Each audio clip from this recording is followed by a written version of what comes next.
आपण मुळशी तालुक्यातलं लवळे फाटा या ठिकाणी ही उघड्यावरती एक विहीर आहे, जी धोकादायक पद्धतीने अनेक वेळा बातमीमध्ये प्रसारित झालेलं आहे। या विहिरीचं की हे धोकादायक पद्धतीने आहे, तिकडनं येणाऱ्या गाड्या आहे, किती दळवळीचा रस्ता आहे, गर्दीचं ठिकाण आहे। जर अंधारात किंवा रात्रीच्या वेळेस जर इथं येऊन जर एखादी गाडी पडली तर ह्याची मुळशी तालुक्यामध्ये पुनरावृत्ती होऊ नये म्हणून ह्या ठिकाणी ही जी विहीर आहे ह्याची योग्य ते पद्धतीने प्रशासनाने दखल घेऊन ह्या विजेवरती कठडे किंवा ह्याला काहीतरी उपाययोजना करण्यात यावी, जेणेकरून आपल्या मुळशी तालुक्यामध्ये या ठिकाणी नाशीसारखी पुनरावृत्ती होऊ नये। 9 जणांची बळी गेलेली आहे, असा धोकादायक स्पॉट ह्या आपल्या मुळशी तालुक्यात पण आहे। हे सरासर आपण विहीर बघू शकता, हे कठडे बघू शकता की काही इथं सुरक्षा उपाययोजना नाही आहे, पण ह्यात पाणी हे सगळे जर एखाद्या ठिकाणी एखादी गाडी येऊन रात्रीचं किंवा दुपारचं कधी घटना सांगून होत नाही, घडल्यानंतर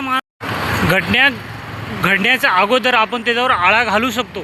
पण मुळशी तालुक्यातील संबंधित अधिकाऱ्यांनी ह्या गोष्टीकडे लक्ष देऊन ह्या विहिरीवरती काय उपाययोजना करता येईल ते लवकरात लवकर करण्यात यावी, जेणेकरून एखाद्यांचा जीव किंवा काही इथं दुर्घटना होणार नाही।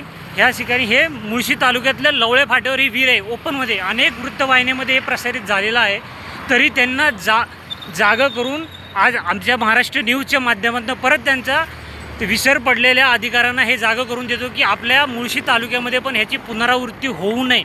त्यासाठी तुम्ही संबंधित अधिकाऱ्यांनी ह्याच्यावरती लक्ष देऊन वेळेत उपाययोजना करण्यात यावे।